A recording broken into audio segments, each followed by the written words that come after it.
Admiral Kate Morrison stood in the massive council chamber, watching as hundreds of alien delegates filled their floating seats around the circular room.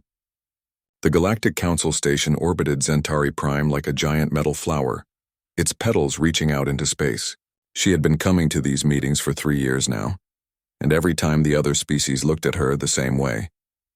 They saw humans as the newcomers, the primitive ones who barely deserved a seat at this table.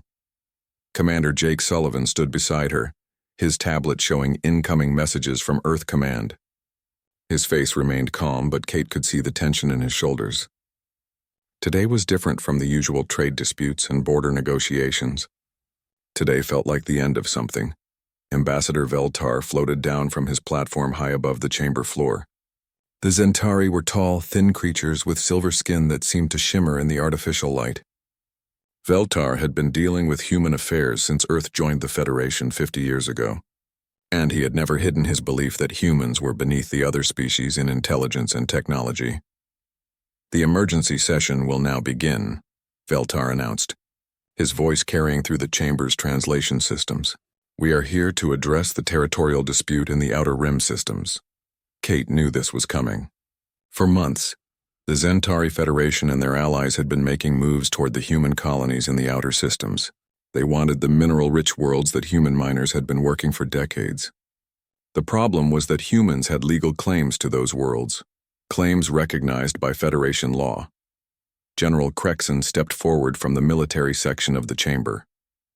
The Hegemony Alliance's top general was a massive creature, standing nearly 8 feet tall with thick gray skin and 4 powerful arms. His people had been warriors for thousands of years before they developed space travel, and they still believed that strength was the only thing that mattered in the galaxy. The human presence in the Outer Rim threatens regional stability, Crexon said, his voice like grinding stone. Their primitive mining operations create hazards for proper civilizations. Their ships are old and unreliable. Their technology cannot match our safety standards. Kate felt Jake shift beside her, but she kept her expression neutral. She had heard these arguments before. Every species in the Federation seemed to think that humans were using outdated equipment and dangerous methods. They looked at human ships and saw simple metal hulls with basic engines. They saw cargo haulers and mining vessels that looked like they had been built in scrapyards. Furthermore, Crexon continued, the human military presence in those systems consists of vessels that pose no real defensive capability. Their fleet is obsolete by galactic standards. We question whether they can even protect themselves, let alone maintain order in such valuable territory. Laughter rippled through parts of the chamber. Kate had grown used to this reaction whenever alien delegates discussed human military capabilities. They saw the basic-looking ships, the simple designs, the apparent lack of energy shields or plasma weapons that were standard on most alien vessels. Veltar raised one of his long arms to restore order. The Centauri Federation has prepared a proposal to resolve this situation peacefully. We are willing to compensate humanity for their mining investments in exchange for complete withdrawal from the disputed systems. The compensation offer appeared on screens throughout the chamber. Kate looked at the numbers and almost smiled. They were offering about 10% of what the human operations were actually worth. It was an insult disguised as diplomacy. And if humanity refuses this generous offer? Kate asked, knowing the answer but needing to hear it spoken aloud. Crexon stepped forward again. Then we will be forced to remove the human presence by military action. Our combined fleets number over 10,000 vessels equipped with the latest defensive and offensive technologies. We have energy shields that can deflect any known weapons, plasma cannons that can melt through any armor, and faster-than-light drives that allow rapid deployment across multiple systems. He gestured toward a large display that showed images of alien warships. They were sleek, angular vessels covered in gleaming metal and pulsing energy fields. Compared to human ships, they looked like artwork versus scrap metal. The human fleet in the Outer Rim consists of perhaps 50 vessels, most of which appear to be converted cargo ships and mining platforms. Another delegate added from the Stellar Consortium section. Our intelligence reports indicate that human weapons technology is at least 2 centuries behind galactic standards. Their ships use projectile weapons instead of energy beams. Their hulls are simple metal alloys instead of advanced composites. They have no energy shielding systems at all. Kate listened to the technical analysis and kept her face blank. Every word was accurate according to what the aliens could observe. Human ships did look primitive. They did use projectile weapons and metal hulls. They did lack the glowing energy shields that protected most alien vessels. "We do not wish to harm human personnel," Veltar said, with what might have been genuine concern. "But the Federation cannot allow primitive technology to create hazards in such strategically important systems. Your people would be safer if they returned to the inner colonies where they can be properly protected by more advanced civilizations." The condescension in his voice made Jake's hand tighten on his tablet, but Kate remained calm. She had been preparing for this moment for years, not just her personally, but all of humanity. "I need to consult with Earth Command before responding to your proposal," she said finally. More laughter from the alien delegates. Veltar's expression showed what humans had learned to recognize as amusement among his species. "Of course, Admiral Morrison. Take all the time you need."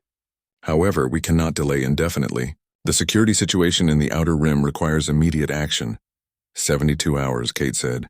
"I need 72 hours to receive instructions from my government." Crexon made a sound that the translation system rendered as scorn.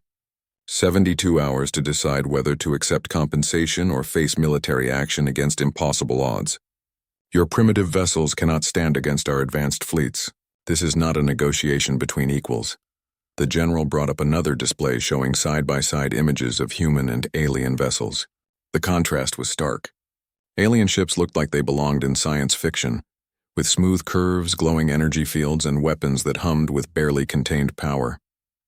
Human ships looked like industrial equipment, all straight lines and functional surfaces with no apparent weapon systems beyond simple projectile turrets. "Very well," Veltar said. 72 hours. But understand that this delay only postpones the inevitable. The age of human expansion is over. It is time for your species to accept its proper place in the galactic order." As the session ended, and delegates began filing out of the chamber, Kate turned to Jake. She spoke quietly, knowing that sensitive conversations in this place were likely monitored. "Send a message to Earth Command," she said. "Use the diplomatic channel, standard encryption." Jake nodded and began typing on his tablet. To any observer, it would look like routine communication between a field commander and her superiors. But Kate was not sending a routine message. "Message content?" Jake asked. Kate looked around the chamber one more time, watching the alien delegates as they discussed humanity's fate with casual confidence. They had no idea what they had just set in motion. "Activate Protocol 7, she said quietly. "It's time to show them what human engineering really looks like." Jake's fingers paused over his tablet for just a moment. Then he finished typing and sent the message. Neither of them showed any emotion, but they both knew that everything was about to change. The message reached Earth 12 hours later through the quantum communication network that connected human colonies across the galaxy. General Lisa Carter received it in her office deep beneath the Colorado Rocky Mountains, 3 miles below the surface in the most secure facility humanity had ever built. She read Admiral Morrison's coded words twice before activating her personal communicator. Within minutes, her senior staff was gathering in the war room that had been waiting for this moment for 50 years. Dr. Nathan Brooks arrived first, still wearing his laboratory coat from the research levels even deeper underground. The chief of advanced weapons research looked tired, but his eyes were sharp behind his thick glasses. He had been working 18-hour days for the past month, making final preparations for something he hoped would never be needed. Captain Ryan Walsh entered the room wearing the simple blue uniform of the human space navy. His ship, the Defiance, was currently docked at Luna Station, officially listed as a cargo transport in the Federation shipping registry. Only a few dozen people in the galaxy knew what the Defiance really was. Lieutenant Amy Rodriguez followed her captain into the room. As the Defiance's tactical officer, she had spent years training on weapon systems that officially did not exist. Her job was to operate technology that the rest of the galaxy thought was impossible. General Carter waited until the room was full before speaking. The assembled officers represented every branch of human military and scientific research. They had been planning for this day since humanity first joined the Galactic Federation. "Protocol 7 is now active," she announced. "Admiral Morrison reports that the aliens have issued their final ultimatum. We have 72 hours before they move against our outer colonies. Dr. Brooks stepped forward and activated the main display screen. Images of human ships appeared, the same vessels that alien intelligence services had been studying and dismissing for decades. For 50 years, we have maintained the fiction that human technology is primitive and outdated, he said. Every ship we built, every weapon we deployed, every system we installed was designed to look exactly like what the aliens expected to see. The screen showed technical diagrams of a typical human cargo vessel. To alien observers, it appeared to be a simple metal hull with basic engines and minimal defensive systems. The diagrams Dr. Brooks displayed showed the truth. The hull is not simple metal, he explained. It is a metamaterial composite that can adapt its molecular structure to absorb or reflect any form of energy. What the aliens see as primitive armor is actually the most advanced defensive system ever created. Captain Walsh studied the diagrams with interest. He had commanded ships with this technology for years, but seeing the technical specifications still amazed him. Human engineers had solved problems that alien scientists did not even know existed. The engines appear to be basic chemical rockets to outside observers, Dr. Brooks continued. In reality, they are quantum tunnel drives that can move a ship instantaneously across any distance. We have been using faster-than-light travel methods that make alien technology look like sailing ships. Lieutenant Rodriguez raised her hand. What about weapon systems? Alien scans show we only have simple projectile weapons. Dr. Brooks smiled for the first time since entering the room. The projectile weapons are real, but they fire rounds made from the same metamaterial as our hull armor. Each projectile can be programmed to become whatever type of weapon is needed when it reaches its target. Explosive electromagnetic pulse, computer virus, or simply a mass of material that disrupts enemy systems.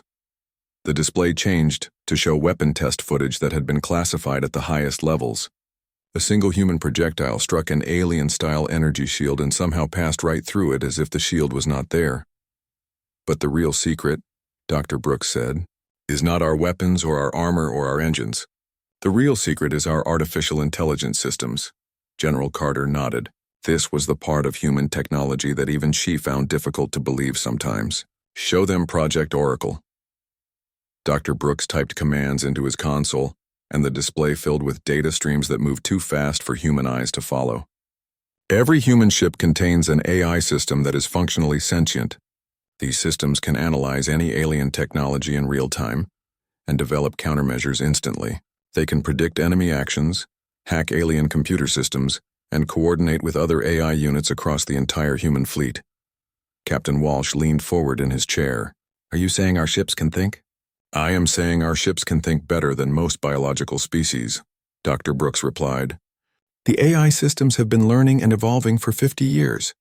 They have studied every piece of alien technology, every tactical doctrine, every weakness in every enemy system. They know how to defeat any threat before the threat even knows it exists. The room fell silent as the officers absorbed this information. Lieutenant Rodriguez was the first to speak. Why the deception? Why not show the aliens what we could really do? General Carter answered this question herself. Because revealing our capabilities too early would have started a war we were not ready to fight. We needed time to understand our enemies, to prepare our defenses, and to position our assets. Most importantly, we needed the aliens to underestimate us completely. The display showed a galaxy-wide map with human colonies marked in blue and alien territories in various other colors. What the aliens did not know was that human ships were positioned throughout the galaxy, hidden among the normal traffic of cargo vessels and mining platforms. Every human ship that the aliens have dismissed as obsolete is actually a warship more advanced than anything in their fleets, General Carter explained. We have been building and deploying these vessels for decades while maintaining the appearance of technological inferiority. Dr. Brooks brought up another set of diagrams. The aliens believe they understand human technology because they have been allowed to examine our external systems.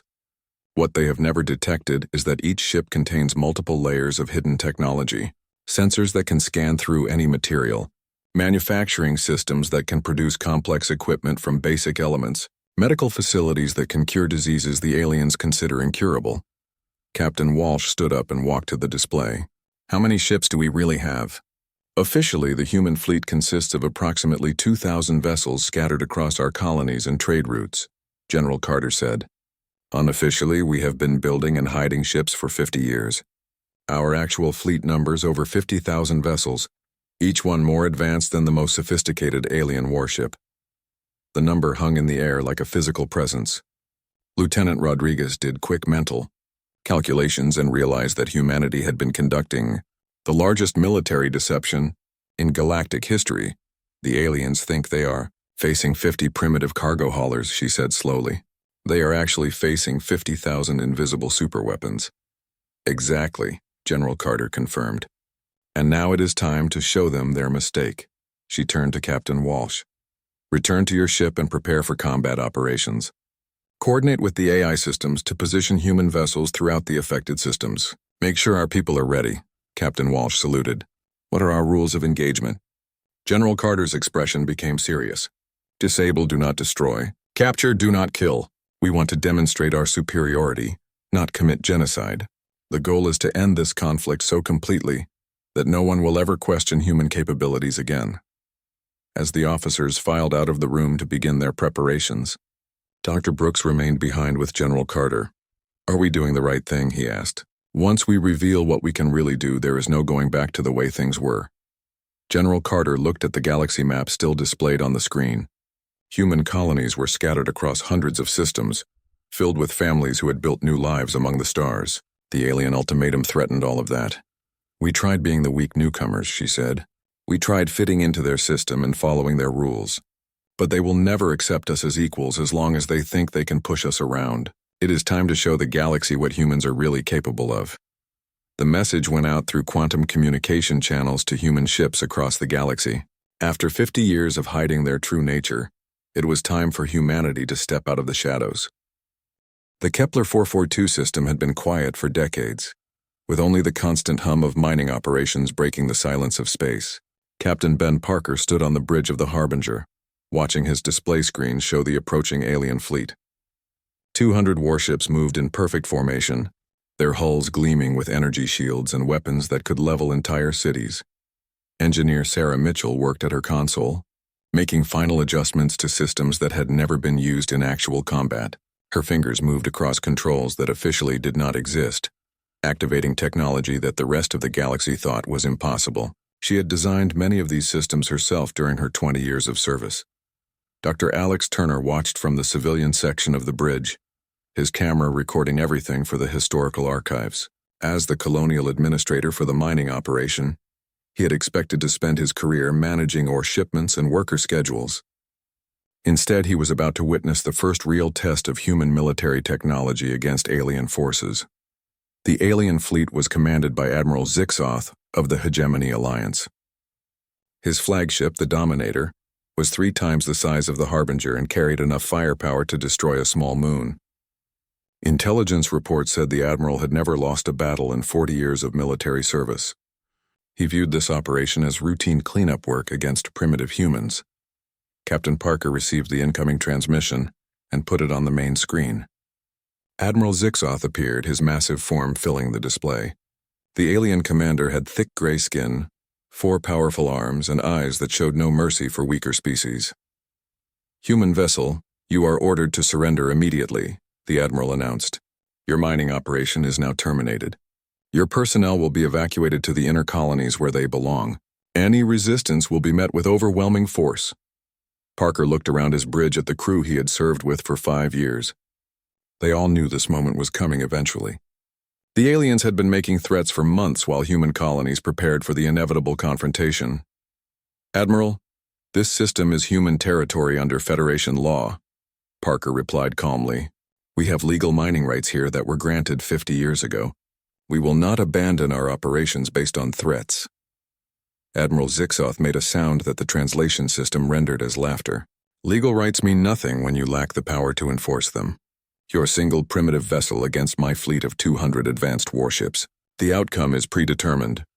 The alien admiral gestured with one of his 4 arms, and tactical displays appeared showing the technical specifications of both fleets. The Harbinger appeared on screen as a converted cargo hauler with basic metal armor and simple projectile weapons. The alien ships showed energy shields, plasma cannons, and faster-than-light drives that were supposedly far superior to anything humans possessed. Your weapons cannot penetrate our shields, Admiral Zixoth continued. Your armor cannot withstand our plasma cannons. Your single ship cannot outrun or outmaneuver 200 vessels. This is not a battle, it is an execution. Captain Parker looked at Sarah Mitchell, who nodded silently. All systems were ready. After 50 years of preparation, it was time to show the galaxy what human engineering could really accomplish. Admiral, you have no idea what you're up against, Parker said quietly. The alien commander's expression showed contempt for human arrogance. Begin the attack. Disable their engines first, then systematically destroy their weapons. I want them alive to witness their defeat. 100 alien warships opened fire simultaneously. Plasma beams that could melt through any known armor struck the Harbinger from every direction. The energy output was enough to vaporize most ships instantly. The plasma beam struck the Harbinger and simply disappeared. The ship's hull absorbed the energy like a sponge absorbing water.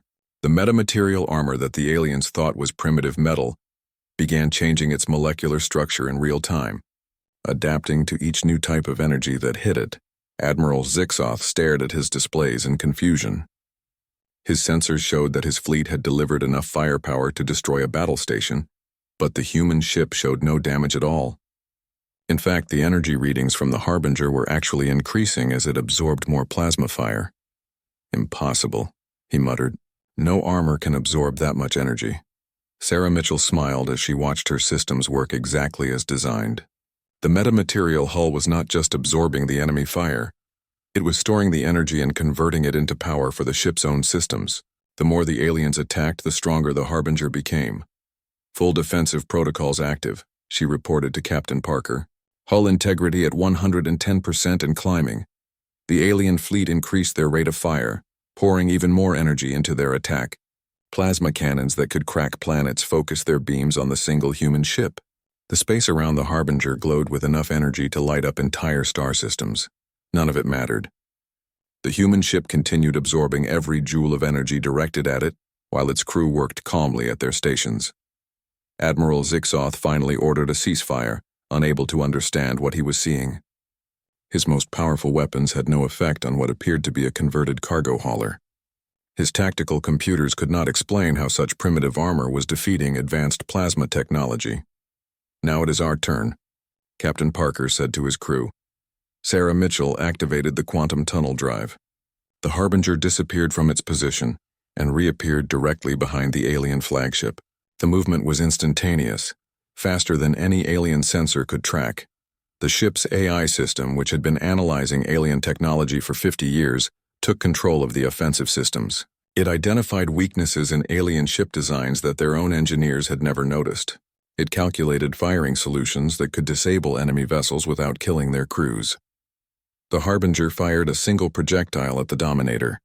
The round looked like a simple metal slug to alien sensors, but it was actually a programmable smart weapon that could adapt to any target. When it struck the flagship's energy shield, it passed through the barrier as if it was not there. The projectile penetrated the ship's hull and released an electromagnetic pulse designed specifically to overload Hegemony Alliance computer systems. Every electronic system on the flagship shut down simultaneously. Life support remained active, but weapons, engines, and communications went offline. Admiral Zixoth found himself commanding a dead ship floating helplessly in space. His crew scrambled to restore power, but their computers would not respond. Somehow, a single human projectile had bypassed all their defenses and disabled their most advanced warship. The Harbinger disappeared again and reappeared next to another alien vessel. Another single shot, another disabled enemy ship. The pattern repeated as the human vessel moved through the alien fleet like a ghost, appearing anywhere it wanted and striking with impossible precision. In less than 30 minutes, all 200 alien warships were floating dead in space. Their crews were alive and unharmed, but their ships were completely powerless. The most advanced military technology in the galaxy had been defeated by a single vessel that looked like a cargo hauler.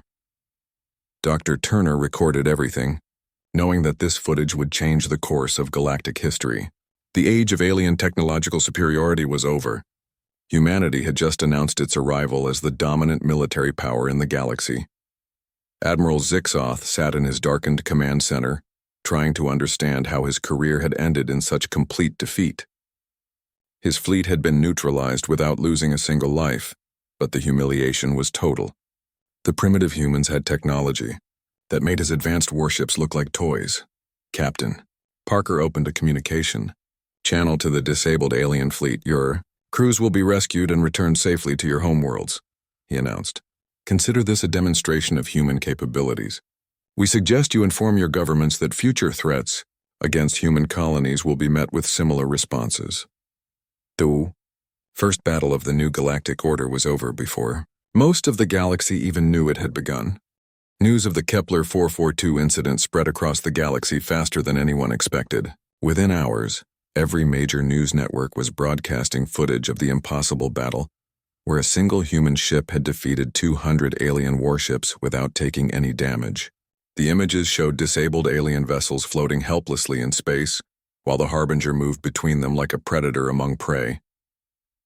President Helen Foster sat in her office on Earth, watching the galactic news feeds with a mixture of satisfaction and concern. She had authorized Protocol 7 knowing this moment would come, but seeing the reality of it still felt surreal. After 50 years of being treated as the primitive newcomers, humanity was about to become the most feared military power in the galaxy. News correspondent Rachel Stone reported from the Zentari capital world, where emergency sessions of the planetary government had been running continuously since the first reports arrived. Behind her, crowds of Zentari citizens gathered in public squares, their silver skin seeming to shimmer with anxiety as they watched the news broadcasts. The implications of the Kepler 442 incident cannot be overstated, Rachel said into her camera. Military analysts across the galaxy are struggling to explain how human technology could be so far advanced beyond what anyone believed possible. The Hegemony Alliance's most powerful fleet was neutralized in less than 30 minutes by a single vessel that intelligence services had classified as a converted cargo hauler. The bridge of the exploration vessel Pioneer, Captain Joe Martinez received new orders from Earth Command.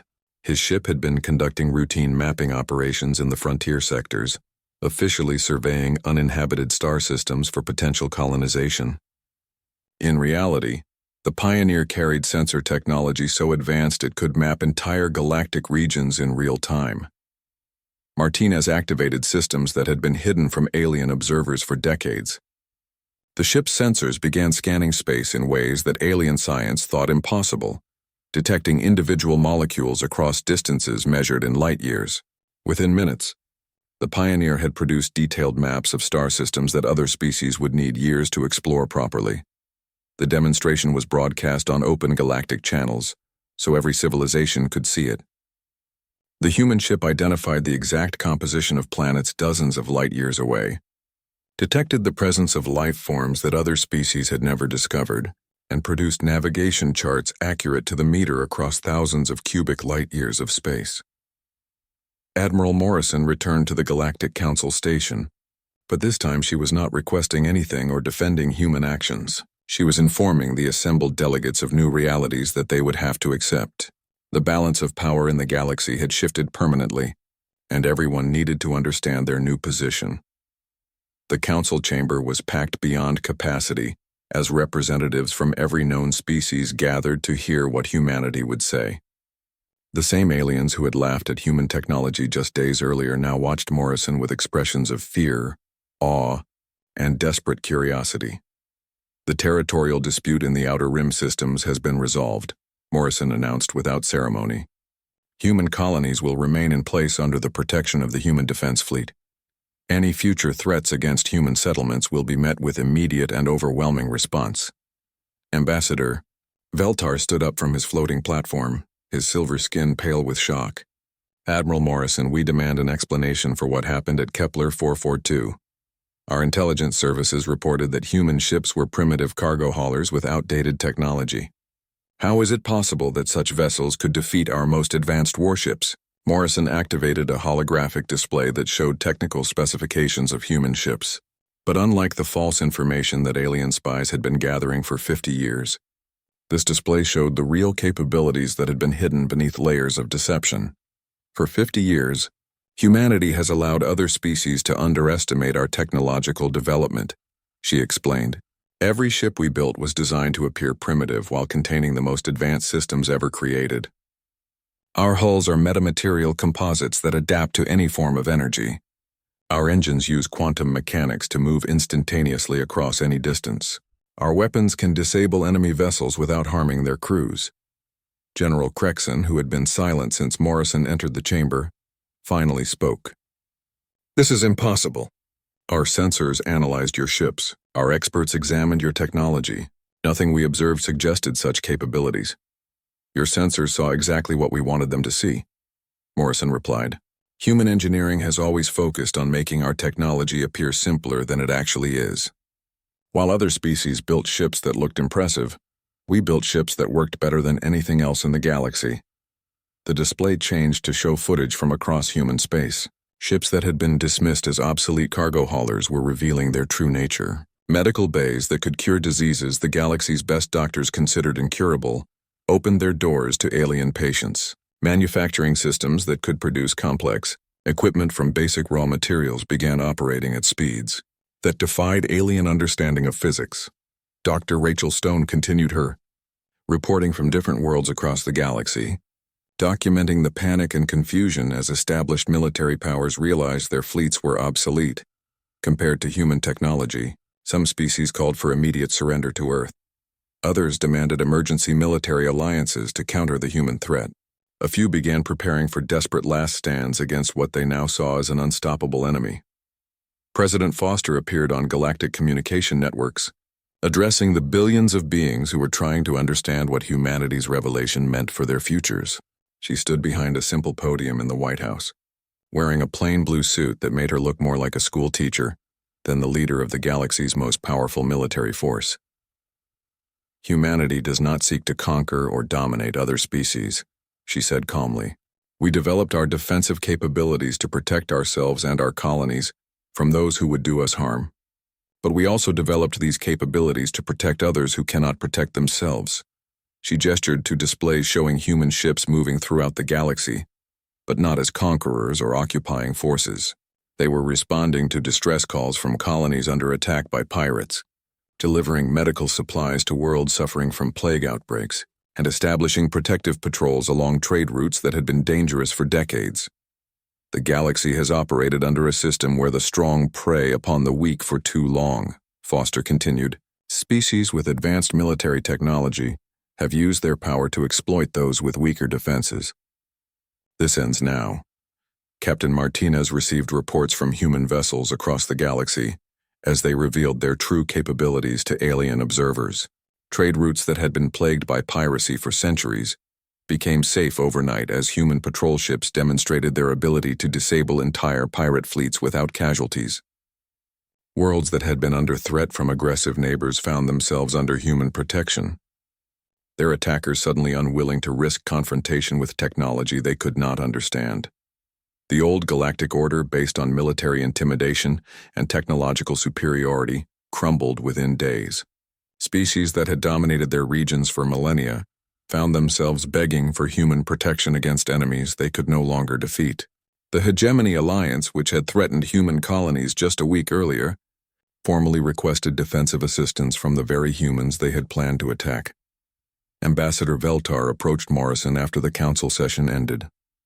The proud Zentari diplomat who had spent years condescending to humans now seemed small and uncertain. What happens now? He asked quietly. What does humanity want from the rest of us? Morrison looked around the chamber where alien delegates sat in stunned silence, trying to process the new reality of human dominance. We want what we have always wanted. To explore the galaxy in peace, to build homes for our families, and to trade freely with our neighbors. The difference is that now we have the power to ensure that no one can take those things away from us. The age of alien dominance was over. The age of human protection had begun, but with that protection came responsibilities that would test humanity's character in ways they had never imagined. 6 months had passed since the Kepler 442 incident changed everything in the galaxy. Admiral Morrison stood in her new office on Galactic Defense Station Alpha, watching through the massive windows as ships from dozens of different species worked together in ways that would have been impossible just a year earlier. The station itself was a marvel of cooperative engineering, built using human construction technology but designed by architects from 12 different worlds. The title on her door now read, Galactic Security Coordinator, a position that had not existed before humanity revealed its true capabilities. The old Galactic Council had been replaced by a new government structure based on cooperation rather than intimidation, with representatives chosen for their ability to solve problems rather than their military strength. Dr. Nathan Brooks walked through the corridors of the Interspecies Technology Sharing Initiative, the research facility he now directed on Luna Station. Alien scientists who had once dismissed human engineering as primitive now worked alongside human researchers to develop new technologies that benefited all species. The pride and arrogance that had divided the galaxy for millennia was slowly being replaced by curiosity and mutual respect. Brooks stopped at a laboratory where a team of Zentari physicists was working with human engineers to improve the quantum tunnel drives that had revolutionized galactic travel. The same Ambassador Veltar, who had once condescended to humans, now served as a senior advisor to the research project, his expertise in energy field manipulation proving invaluable when combined with human innovation. Captain Ryan Walsh commanded the flagship of the new Galactic Defense Fleet from the bridge of his vessel, now officially designated as the Defender, rather than the Defiance. His crew included officers from 8 different species, all trained in human tactical methods and working together with an efficiency that amazed military observers throughout the galaxy. The old system of species, maintaining separate fleets and competing for territorial advantages, had been abandoned in favor of integrated defense, forces that protected all civilizations equally.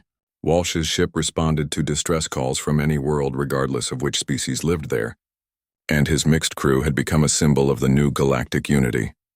Ambassador Chen Wei sat in the New Geneva Conference Center on Earth, putting the finishing touches on the document that would become the foundation of galactic law for centuries to come. The Galactic Charter had been negotiated over months of careful discussions with representatives from every known civilization, establishing principles that seemed impossible just a year earlier. The Charter guaranteed protection for all species, regardless of their technological development, established universal rights for colonization and trade, and created enforcement mechanisms that could actually maintain peace across the galaxy. Most importantly, it placed responsibility for galactic security in the hands of those with the capability to provide it, while ensuring that power could never be used for conquest or oppression. The transformation had not been easy or immediate. Many species had initially responded to human revelations with fear and resentment, unable to accept that their technological superiority had been an illusion for 50 years. Some had attempted to form alliances against humanity, planning desperate attacks with whatever weapons they could gather. Those attempts had ended quickly and bloodlessly. Human ships appeared wherever aggressive fleets gathered, disabling entire armadas with the same effortless precision demonstrated at Kepler 442. But instead of leaving their enemies helpless, human forces provided medical assistance, temporary life support, and safe transport back to homeworlds. The message was clear. Resistance was futile, but surrender led to protection rather than conquest. Lieutenant Amy Rodriguez, now promoted to commander, worked at her station aboard a patrol vessel in the Outer Rim territories. Her ship was one of hundreds that maintained security along trade routes that had been dangerous for centuries. Pirates and raiders who had once preyed upon merchant vessels now found their activities impossible to continue. The advanced sensor networks that human ships deployed could detect hostile intentions from light years away. Quantum tunnel drives allowed instant response to any threat. AI systems predicted criminal activity before it happened and guided security forces to prevent crimes rather than simply punish them afterward. Rodriguez received a priority alert from her ship's AI system. Long-range sensors had detected an unknown fleet approaching from beyond the galactic edge, ships using technology that did not match any known civilization. The vessels appeared to be made of some kind of dark matter, barely visible except as distortions in space itself. She immediately transmitted the alert to Admiral Morrison's headquarters while her ship moved to intercept. This was exactly the kind of situation the new defense network had been designed to handle. Within minutes, human ships from across the sector were converging on her position using quantum tunnel drives. Captain Walsh's flagship arrived first, its sensors analyzing the approaching vessels and finding technology that seemed to operate on principles that defied known physics. The dark matter ships were clearly hostile, moving in attack formation toward a colony world inhabited by refugees from 3 different species. "This is Commander Rodriguez to all units," Amy announced over the tactical network. We have first contact with unknown hostile forces. Recommend standard defense protocols. The response demonstrated how much the galaxy had changed. Ships crewed by former enemies worked together seamlessly, their different technologies and perspectives combining to create defensive strategies that no single species could have developed alone. Zentari energy manipulation experts coordinated with human AI systems. Hegemony tactical doctrine merged with human quantum technology, and dozens of other species contributed their unique capabilities to the common defense. The dark matter entities found themselves facing not just human technology, but the combined knowledge and capabilities of an entire galaxy, united under human protection. Their advanced weapons encountered shields that adapted faster than they could adjust. Their stealth technology was detected by sensors they did not know existed, and their battle tactics were predicted and countered by AI systems that had studied warfare across hundreds of different civilizations. The battle was over quickly, with the unknown attackers disabled and captured, rather than destroyed. Human medical teams were already preparing to study the new species and determine what had driven them to attack, while diplomats began working on communication methods that might prevent future conflicts. Ambassador Chen watched the news reports of humanity's first major test as galactic protectors and felt satisfied with what she saw. The charter she had helped write was working exactly as intended. The galaxy faced its first external threat not as dozens of competing species, but as a unified civilization capable of defending itself against any danger. Admiral Morrison stood in her office, reading reports from across the galaxy that showed the success of the new system. Trade was flourishing under human protection, scientific cooperation was advancing faster than ever before, and conflicts that had raged for centuries had been resolved through negotiation, backed by overwhelming defensive capability. The old galaxy where the strong preyed upon the weak was gone forever. In its place was a civilization where strength was used to protect, rather than exploit, where technological advancement benefited everyone, rather than just the most powerful, and where the vast potential of dozens of different species could finally be realized through cooperation rather than competition. Dr. Brooks received the final reports from his research teams and smiled at what humanity had accomplished. They had not conquered the galaxy through force, but had earned their position as protectors by demonstrating that power could be used responsibly. The obsolete fleet that alien species had mocked for 50 years had become the foundation of a new galactic order that would endure for generations to come. The transformation was complete. Humanity had taken its place not as conquerors, but as guardians of a galaxy finally free to reach its full potential.